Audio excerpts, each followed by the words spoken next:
The following audio is via a Skype call. Welcome to the Dr. Pat Show. Talk radio to thrive by. Powerful, inspiring, and coming to you live, bringing you stories of people like you and me busting through and living life full out. Get ready to dare to wonder what your life would be like if you knew you could not fail.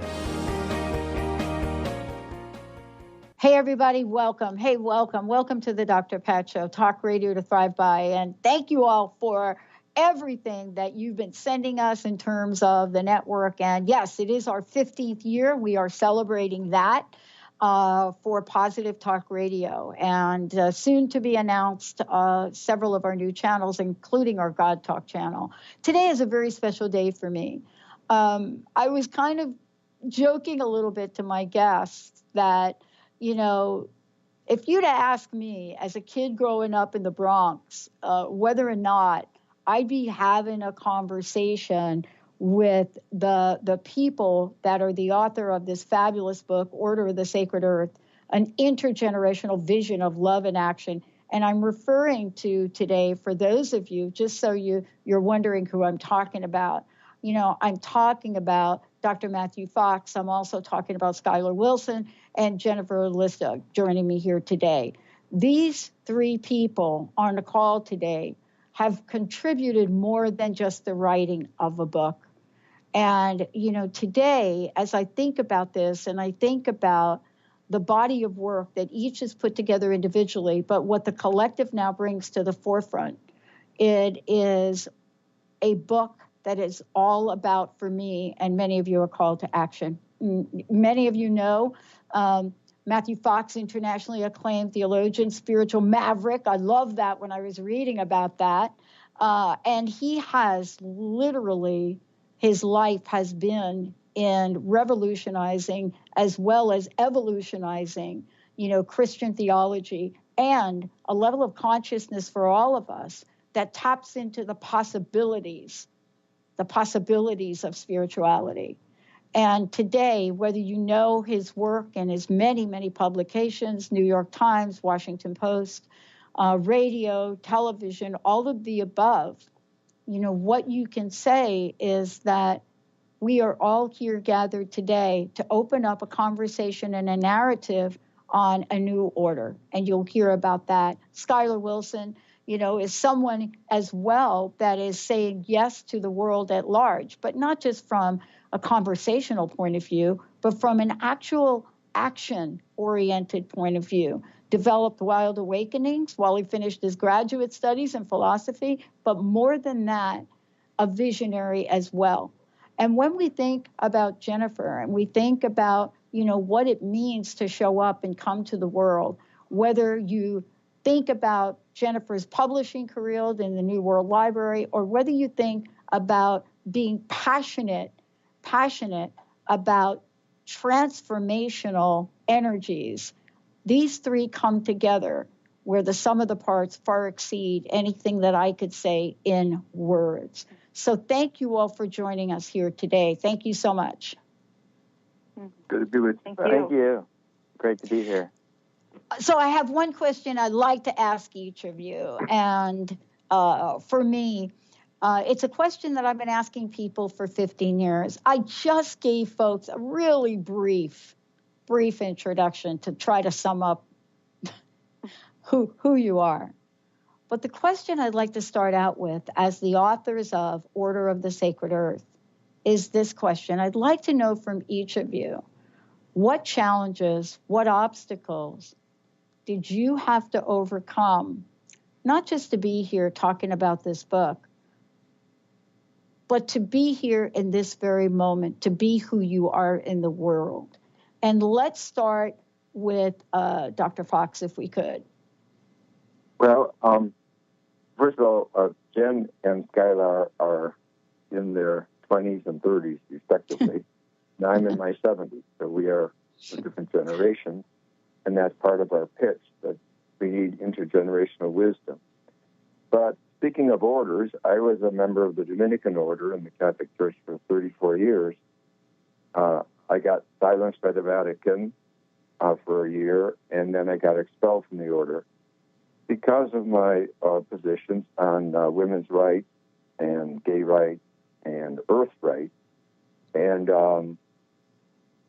so part of my awareness of what an order is at this time in history and what an order might be as we launch a new vision for a new generation, part of this, of course, came out of my experience, which was most positive. I feel very blessed for the years of my life that I was in the Dominican order, which is 800 years old.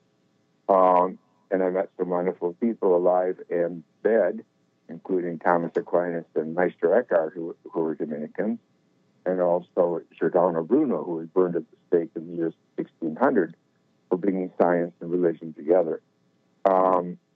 So I think part of my perspective is to learn from the mistakes of these orders, and that's why we call our order a spiritual order, not a religious order, because we don't want to be subject to the usual religious politics.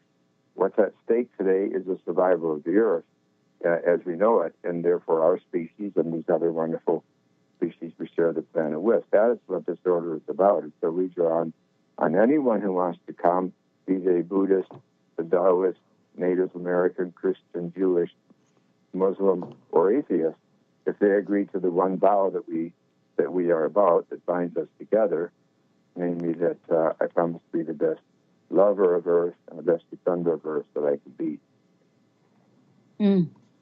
Wow.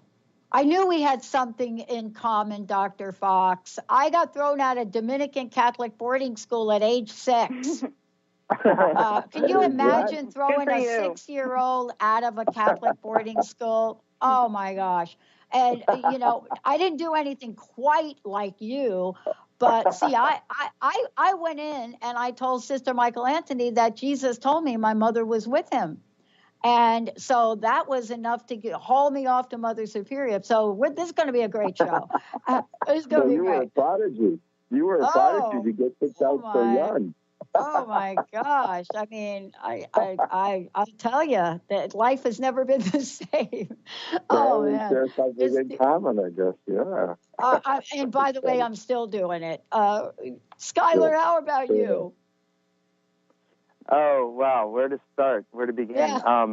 Well, my work has been in rites of passage for the last I don't know. I'm specifically, I would say, 8 years with the Stepping Stones Project, and then also with Wild Awakenings, along with Jennifer.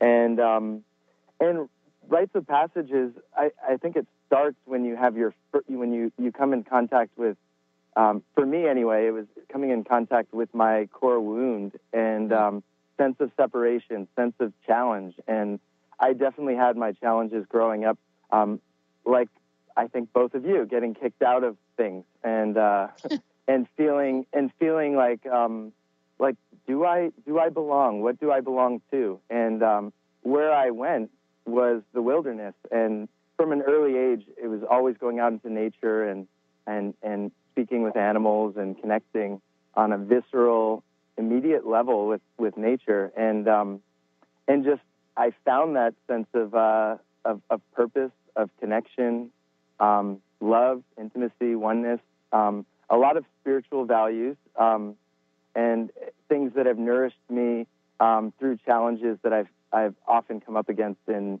my day-to-day life, family life, and now with the Order of the Sacred Earth, I think we as a whole are in a humanity finds itself in a challenging situation. I think any way you look at it, there are challenges. There's billions of us on the planet, and many of us without enough to eat, and wars happening all over the place. And it's easy to find ourselves feeling separate and in a state of despair. And so my draw to this is as much about hope and as much about believing in connection and our innate sense of belonging to this planet and to the evolutionary journey that we've all been on, the 13.8 billion years of cosmic evolution to get here. And so for me, that's what this is about. And it's humbling, and it's vulnerable to put myself out there. But it's also very enlivening and a joy to connect with Jennifer and Matthew and so many others in this way, and to just feel the excitement that's building around this movement to be the best lovers and defenders of the earth that we can be, and not judge ourselves for our shortcomings, but to belong and to put ourselves out there and to really try our best to create positive change in the world. Wow. Great to be with you. Yeah, it's great to have you. And Jennifer, how about you?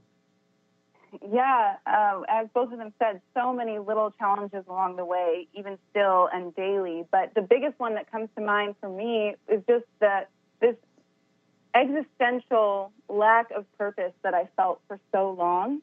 Oh. And then the realization that I still feel that this world and the society that we've all kind of co-created over generations is designed to keep us small. Because it really, really helps the people who are in power right now if most people in the world don't realize their purpose and their power and the sacredness of the earth. And so to realize that and then to break free from it was like, it was as hard as when I gave birth to my child. And I imagine as hard as being born. It is like being born anew and living a new life when you realize that you don't have to be a cog in the machine. But it's really hard, and even when you commit to living outside of that system, it gets more difficult, actually. So it's an ongoing challenge, but so important, and that's part of my message to everyone is to awaken out of that dynamic, out of being complicitly just a part of this system that is working against us and working against the earth right now. Oh, I'm so glad to have you all on this show. I can't even begin to tell you. Our team is kind of like yours. I mean, I have a great team of people, and together we launched Transformation Network, Transformation Talk Radio. Our ages, not quite like yours, but 21 to 69, right? And people look at us and they say, how many fights do you have a day? But what you three just did is to say, Nope, it's not the fight. It's not that. It's the fire. It's the passion. I want to ask you this question, and I'm going to start in reverse now with Jennifer, if you don't mind. What is, read the book, man, I'm just totally fired up, but what is the thread that binds you three together and, as such, binds and calls for the strength of this order? Well, good question. Aside from, like you just brought to light, all of us going through our own challenges to get here, it's really simple. It's our passion for the earth and all of her life. It's our passion for keeping her alive, for witnessing and feeling and being a part of the earth's sacredness and wanting to bring that out in every person and to share that with the world. I think that is the number one way that the three of us connect. And we are, the three of us are warriors. We share that too. Yeah. All right, Skylar, how about you? Yes, well, I loved what you said, Jennifer, and that we're warriors particularly, and that we love the earth and in all kinds of different ways, and we can connect from different perspectives and bring different wisdom to this, as can each person that comes into this conversation, and the container that is the Order of the Sacred Earth.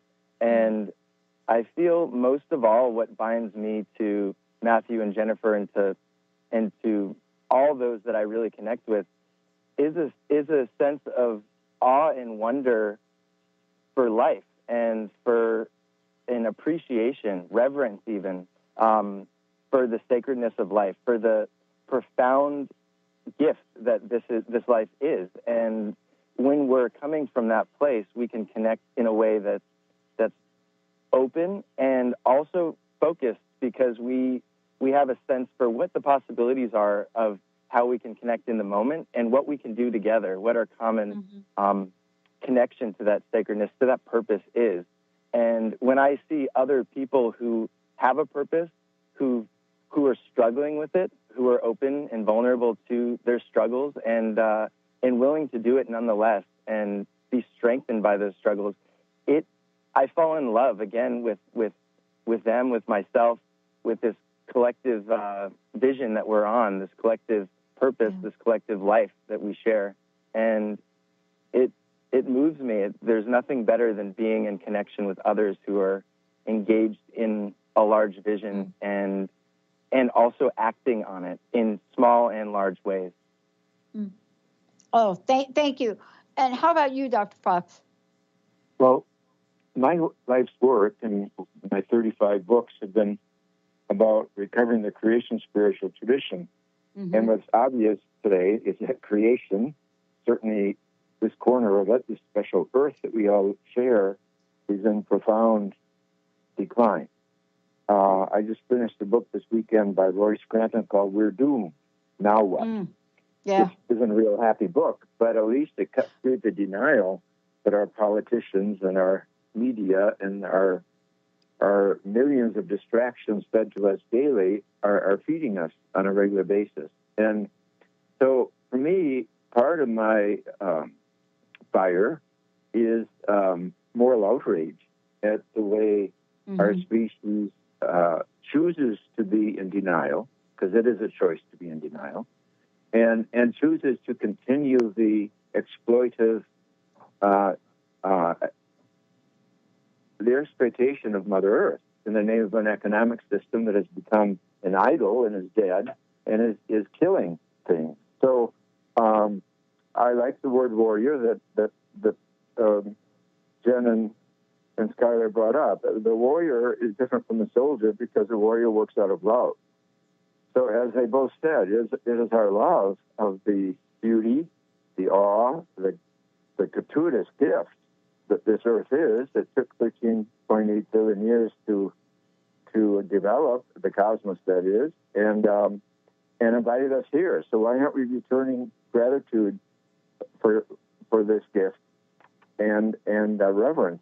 Instead, we're shutting our eyes to how we are despoiling Mother Earth. And so there's an ecocide going on, and people think that we can go about business as usual or education as usual or religion as usual, and we can't. All these things have to change profoundly. And I think the younger generation feels this in their gut, even if they don't always talk about it.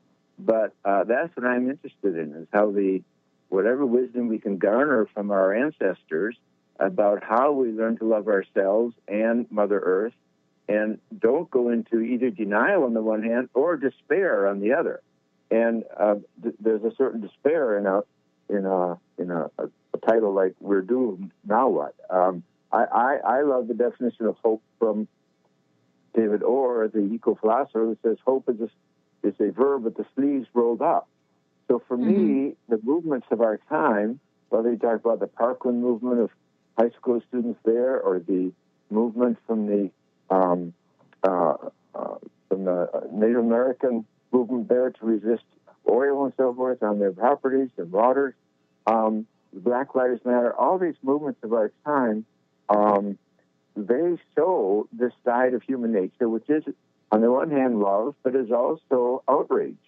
And this is what has to invent the new politics, the new education, the new religion, the new economics. And I think this is our invitation and our challenge and our vocation, our calling at this time in history, whether we be young or old. Wow. And the order we're talking about is about gathering that energy and making things happen, but from a deep place, a place of stillness and love and contemplation, not just of a reptilian brain response of anger alone, or winning versus losing. I love that we're talking about this. And for those of you that are just tuning in, I just want to be clear for all of you that, there are 3 people on the show today because each of them has contributed to this fabulous book, Order of the Sacred Earth, an intergenerational vision of love and action. And I want to make sure that those of you listening in know how to find out more about this. You can go to orderofthesacredearth.org. You can go there, and also that's the same for Facebook. And I want to make sure that you all have that information. And later in the show, I'll ask each of you if there's additional websites. I want to ask you this question, and I have a feeling it's going to be different for each of you. Is many years ago, I happened to get a job at a place that was once known as Bell Laboratories, right?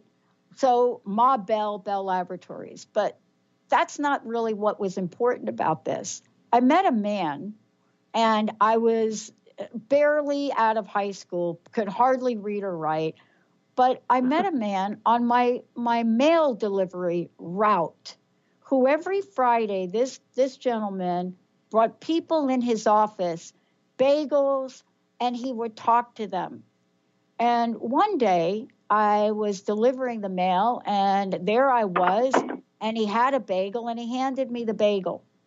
And he said to me, "I hope you like onion bagels. They will change your life." And I said, "Change your life?" He says, "Yes, because, change is rarely comfortable, and the people around you are just not going to stand your onion breath." This man was Arno Penzias. And the reason I'm sharing this story is because he influenced my life in terms of creation and creativity and create. So as your book. And I want to ask you this question, and the message of this new narrative today is creation spirituality, creation, and the world of possibilities is so very important. Why is it so difficult for each of us? And I'll start with you, Skylar. Why is it so difficult for folks to really embrace an order and consider a powerful vow in the world we live in for the community of Sacred Earth? Skylar, how about you go first? Yeah. I know it was a long question, but this guy, this Arno Penzias guy, I mean, that's what I used to call him. I used to call him Arno, became the president, Nobel Prize. I had no idea who he was, but it didn't matter to me. His message is what mattered. That's kind of what I want to ask you all here. What do we need to tell people? Well, I love that question. And really, Arnold, what I think he's saying there, and what I feel is important in my path for coming out, so to speak, being myself in the world, and standing up for justice and what I think is right, is it's going to be different than what other people think is right or wrong or maybe important in the moment. And it's so important to be okay with other people not liking me. And and thinking about the onion breath, it's important that I can get beyond needing to be liked by everyone and needing to say what they want to hear, and that we frankly don't have time for that. Life is too short, and it's important to get to the point, but to do so from a space of connection, of valuing our similarities, our humanness, and over politics, over these other things, these divisive ways that we can separate each other and ourselves. And separation can be endless, but connection is even deeper and even more vast. And so I really appreciate that question and for the chance just to speak to that, because it hasn't been easy to get over that for myself. I want to be liked. I want to say things right now that people are, like, wow, he's on it, he's got it. But at the same time, it's that I have to get beyond that if I'm going to speak my truth, and it might be different than what Matthew has to say right now, or Jen. But yeah, so I appreciate that question, and Matthew, how about you? And then Jen, we'll give you a little bit more time to think about this, okay? Well, I think one way to interpret your story and Skylar's response as well is to talk about the true self versus the false self. The false self is trying to please others, so is living at this this outward way of responding to life. The true self, first of all, you have to make journeys inwards. You have to learn what silence is and what solitude is. You have to learn to let go and to let be. You have to learn some mindfulness, therefore, and some mind emptiness. And that's what contemplation is, and that's what meditation is. So I think that's one way to understand your question, and it's a really important question because it's at the heart of all spirituality. The working out of the inner self, the inner person, that the mystics talk about, instead of just the outer person, the outer self. And today, it's not just that people outside are judging us by our breath, bad breath or whatever, but there are many idols in our culture that are set up to judge us. And that, I mean by that, the economic system. You know, are you working a 40-hour job? And if not, why not? And who do you think you are, etc. Have you bought the latest car, or the latest gadget, or the latest iPhone, or what have you? So there's a whole system, I think, that is set up to allure us from our deeper selves. And so we all have to make this journey sometime in our life. Hopefully it's not just on our deathbed, where we ask ourselves, why are we here? Who really are we? Or what do we want to give back to the world? And some people, unfortunately, don't get to this level of living, even though they live a long life, because they've been so often distracted by the bonbons that our culture offers to distract us. And, of course, I think this is one reason there's so much addiction in our culture, that people have not been invited to make this deeper journey into their true self and to discover what one Native American told me, who worked in prisons for 12 years, when he used my book on men, the hidden spirituality of men. He said what the men in prison found from this was a nobility inside. He said that's what men miss. They don't know the nobility inside. They're so busy chasing and competing with what's being offered outside. So I think this whole return to the true self, the inner person, is an integral part of what the Order of Sacred Earth would require, because it is about what we said earlier. It's about getting in touch with our what we really love and cherish, but also what makes us angry and outrages us. And there's a lot of fire there to get organized and to start new things. And I think we want to get in touch with both those dimensions of ourselves and of life itself. Wow, thank you. And Jennifer, how about you? Okay, so do you think you got a little fire going on there? What do you think? Yeah, thanks for the extra time to think. So just taking a little different perspective on this question, I want to ask what is the onion breath of the order itself? Why might people not be attracted to it? And we did a little soft launch of this order last fall, so we have some lived experience of how this is resonating for people or not. And the thing that I've learned the most from people who are not attracted to it, or at least not at first, is there is this, especially in the younger generation, extreme mistrust of anything that kind of tastes or smells or looks like religion. And actually, Mirabai Starr has an essay in the book, and she starts it by saying, "For as long as I can remember, I have been both irresistibly attracted and practically allergic to every single one of the world's great religions." And I love that, this idea of an allergy toward religion. So I think people misunderstand what the order is and have a lot of mistrust for it because of that. But the thing that I want to address is this is not a religious order, and we sort of we bring that point up several times, and most people in their essays do. And also that this movement is speaking to something. There's a little bit of a situation going on in the world right now, again, especially with our generation, of throwing out the baby with the bathwater. Just because our religious institutions are dying, and in my opinion need to die, and this is acknowledged kind of across the board, I have a friend who's an Episcopalian priest, and I just talked to him. He was at this National Council for Episcopalian Priests talking about the future of the church, and he even there was saying, and this is his job, he was saying, we need to let this institution die. We need to take the message and the truth forward, but we cannot be attached to the church itself.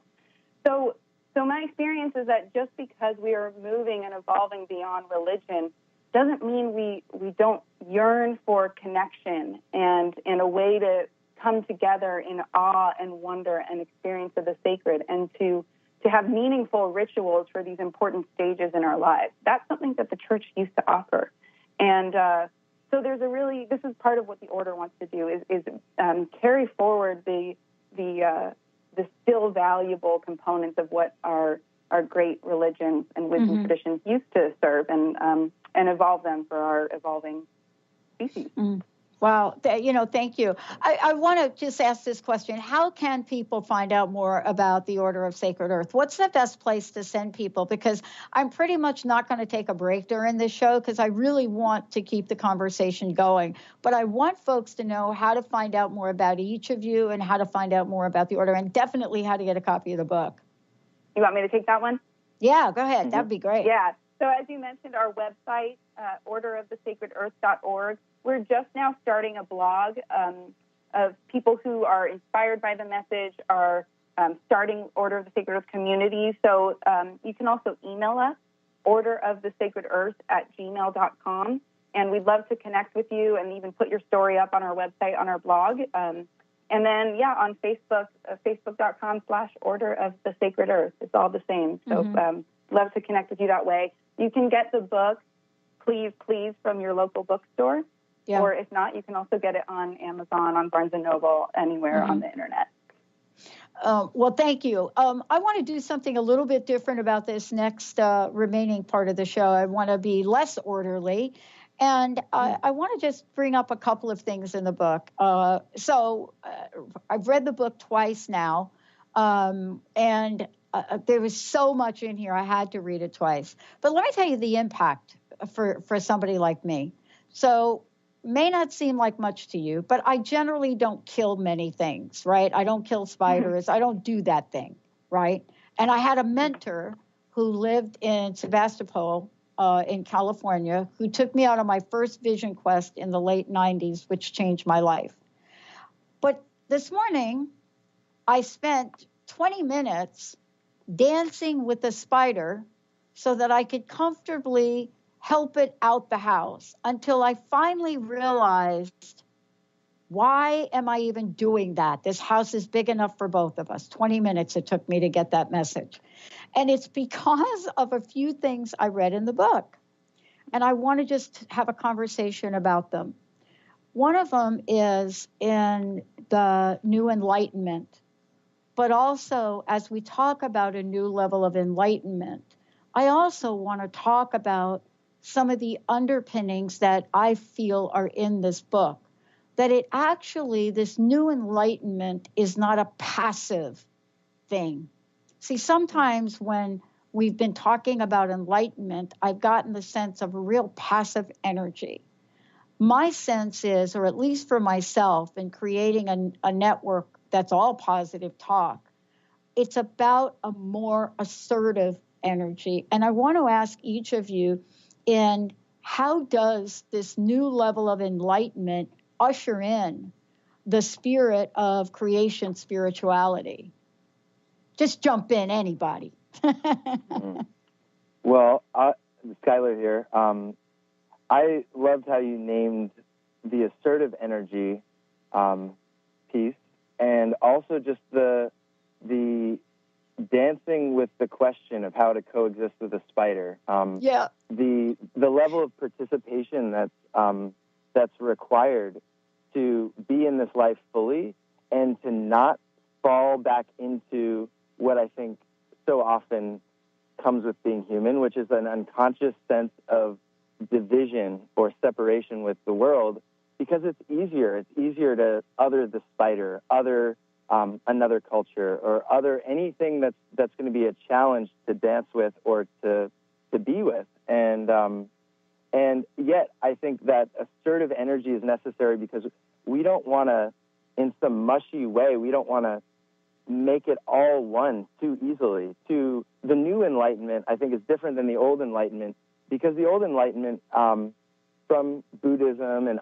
many traditions, is many mystical traditions, is all about oneness. It's all about getting connected to love and to the divine, and we're all for that.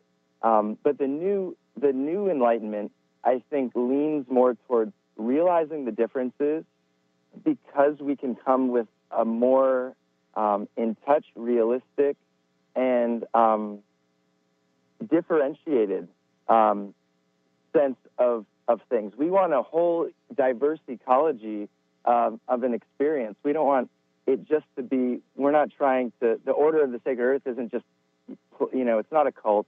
It's not about pledging a vow and diminishing your creativity, diminishing your freedom. It's about increasing that, and in a very immediate bioregional way, in the sense that we're having conversations with other species, with the Earth herself, with our own imaginations, letting ourselves dream, letting ourselves actually listen, which is an intentional act that takes effort, and all spirituality does take effort, and it takes effort to be in community, to live with others, and all of those things require that assertive energy, but also the assertive energy is just to be open, so it's really blending the masculine, feminine, and other energies together, and so that's my short version of, Thank you. I really love thinking about that, yeah. Thank you. I think this word enlightenment is an interesting one. Yeah. And the phrase that you pick up on is found in David Corton's introduction to our book, and also in his essay in the book. He's a really smart social philosopher. And I think that's interesting, the Western use of the word enlightenment and the Eastern use. So in the West, of course, the Enlightenment was the modern era, and it was characterized by a vast amount of knowledge, but it was very patriarchal and very controlling, and it put down Mother Earth and women and other species, and certainly other cultures, and especially the indigenous ones, and so forth. So it was also very aggressive, and we're still working out of that context. The word enlightenment in the East, to me, means, of course, a spiritual awakening, and which really culminates in compassion, which, of course, links to the deepest teachers of spirituality in the West, including Jesus and including Meister Eckhart and many others, of whom compassion is the name for God. It is the work of God, and that's the Jewish tradition and the biblical tradition. So that's how I see this move from the old Enlightenment, is letting patriarchy go, and the raw pursuit of knowledge and power, because knowledge alone is power. Instead, we want wisdom, and wisdom has a feminine dimension to it. It's cosmic, and it's been put down for centuries in our very educational institutions, for example, and therefore all of our professions that apprentice in our educational institutions. So that's how I would name this movement. So a movement from the old Enlightenment to an Enlightenment that is about wisdom and compassion, and therefore it links East and West at the level of spirituality. The modern era of enlightenment was not about spirituality. It was about the left hemisphere of the brain going very strong. And that's not a bad thing. Obviously, it's got us electricity and indoor plumbing and all kinds of usable things. But it's also destroying the earth. So we have to get this, what David Corton calls the second enlightenment, which will be more inclusive. It'll include the right hemisphere of our brain, our intuitive, our mystical brain. And developing that, our capacities for love, our capacities for forgiveness, capacities for creativity, for birthing new ways of doing things, including just living our lives daily.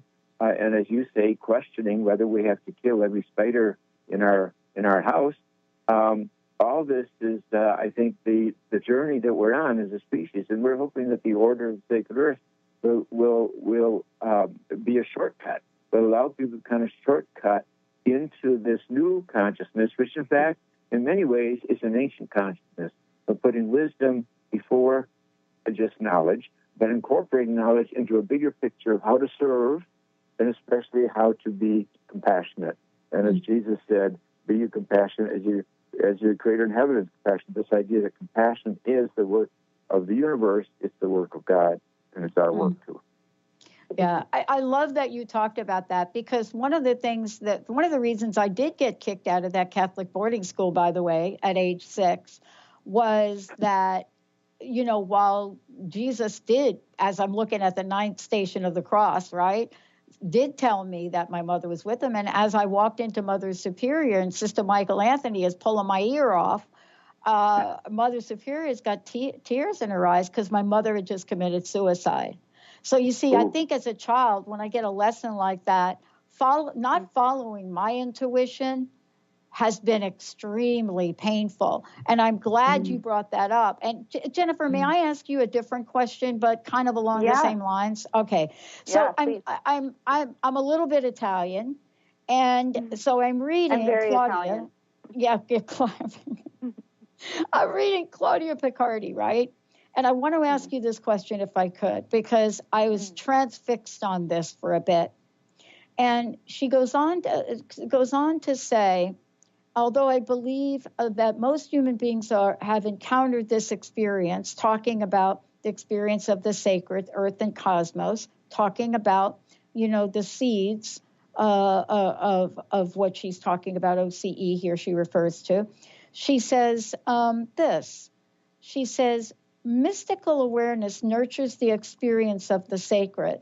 Practice and commitment cultivate it. Prophetic action is its fruit.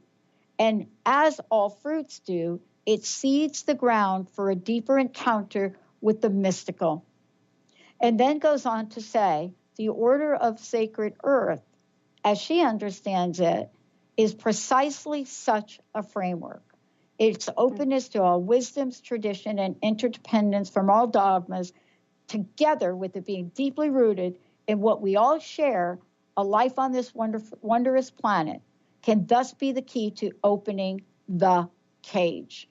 And I wanted to ask you, this idea that she brought forth, I wanted to ask you, what is the call to action for us to get this and to get it quickly?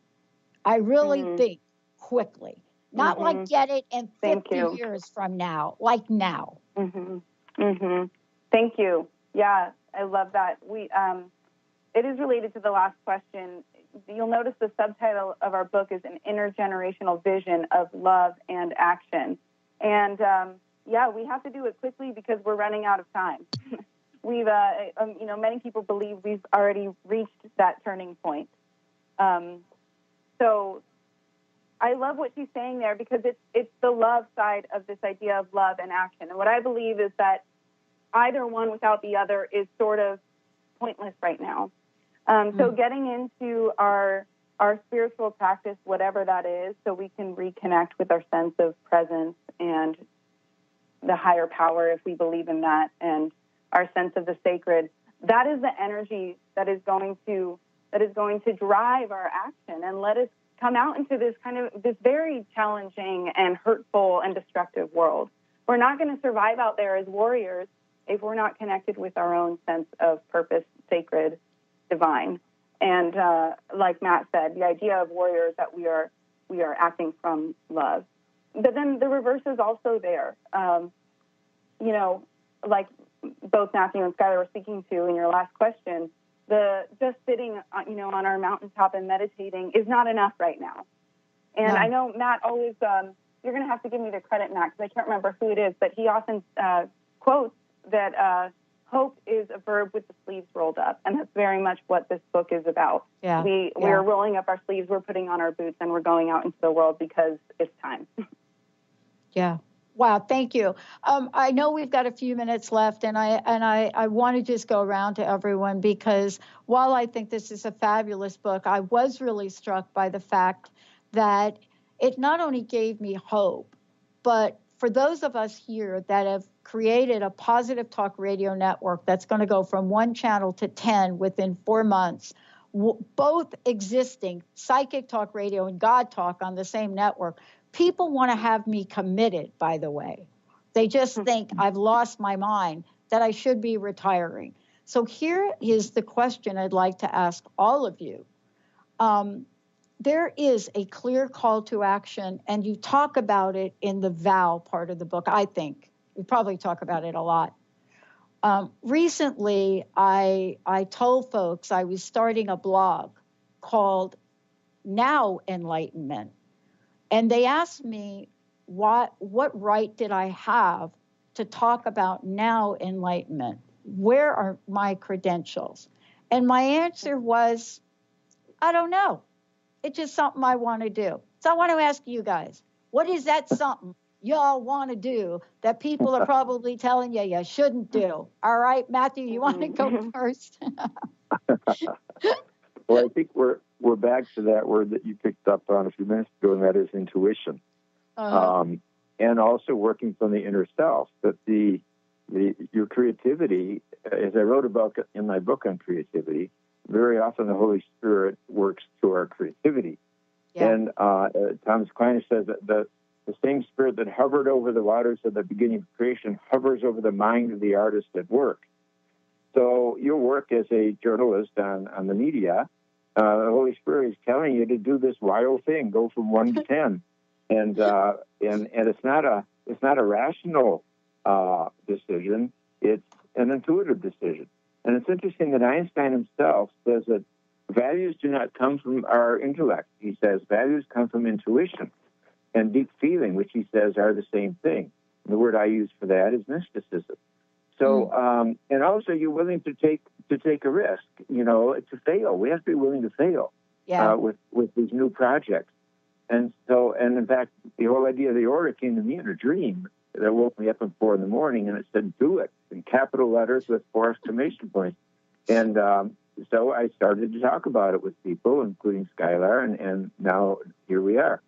So I think at this time in history, we all have to pay more attention to the Holy Spirit, that is to intuition, to creativity, and to dare to do some actions that may appear at first less than rational. But so what? I mean, all fun is irrational. All ritual is irrational. All love is irrational. All music is. So the greatest things in life are irrational. Our culture is dying partly because it's too rational. It's stuck in this mode of the first enlightenment and not of this new enlightenment, which will invite the irrational, the more than rational, the intuitive and mystical back into the picture. Yeah. Every morning I start my day with the Holy Spirit asking, what is mine to do today? And I'm hoping that someday I'm going to get a different answer than this one. I get one word, more, do more. Skylar, do you want to go next? Yes, I'd love to. So I thought of 2 quotes that I just love.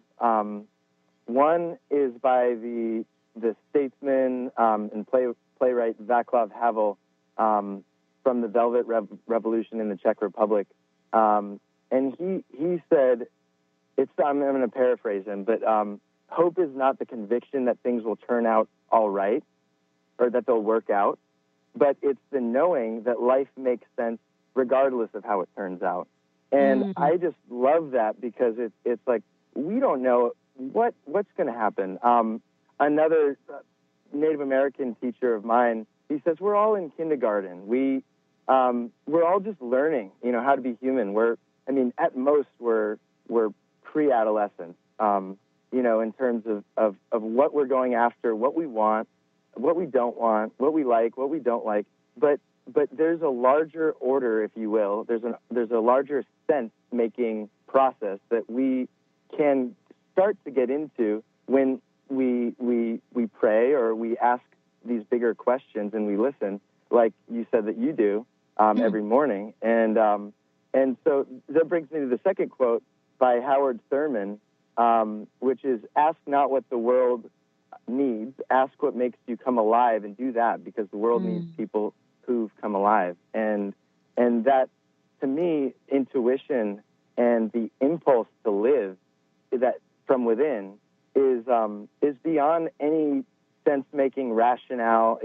It could be very destructive to relationships. It could be destructive to the forms that are taking place in your immediate life right now, which may or may not be working. But there might be a higher octave, so to speak, a higher calling that's whispering to you, or that's very loud, and shoving it in your face at times. But change is hard for us humans. It's definitely hard for me, and so just having the courage to be uncomfortable sometimes, to die in large and small ways, and to keep asking the question, what makes me come alive, and seeking that, because I'm lost without that. That's my compass, and when I get quiet in the wilderness, that's where I hear it the most, and help others to hear it too. So everyone has their own way, whether it's a prayer in the morning, or taking time at lunch, or whatever. And for me, above anything else, is us sharing our stories and of what makes us come alive, and helping each other through these rites of passage that we can't do alone, and that we need the mirroring and the perspective of others, and sometimes we need to just be completely alone to listen to ourselves. And so it's that paradox. And so thanks for your question. It's so fun to talk about this with you. Oh, you all are great. Jennifer, how about you? Yeah, just realizing that most of my optimistic visions, I feel like, get laughed at regularly. But there's one in particular, the most radical, that I'm happy to share. And Skylar and I have a 10-month-old baby named River. So this question is more present for me than ever, which is, what is the world going to look like for him when he's 30, 40, 50? And how about his children? And how about their children and theirs and theirs? What does it look like 7 generations from now?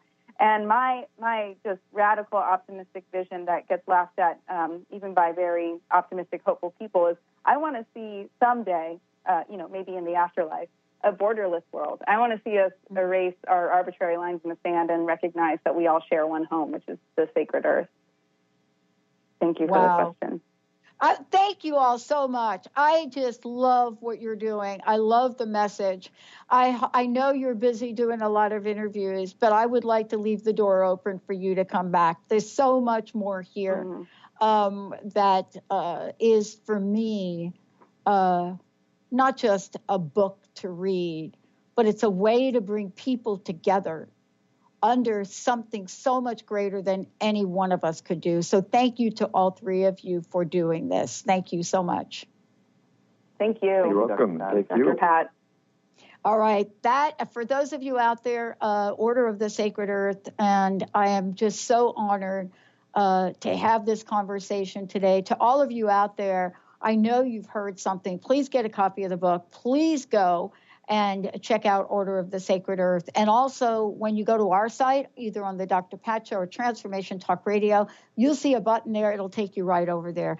Thank you all. Thanks to the three of you for being warriors in action for amazing rebel, absolutely amazing rebel cause. We'll see you all next time.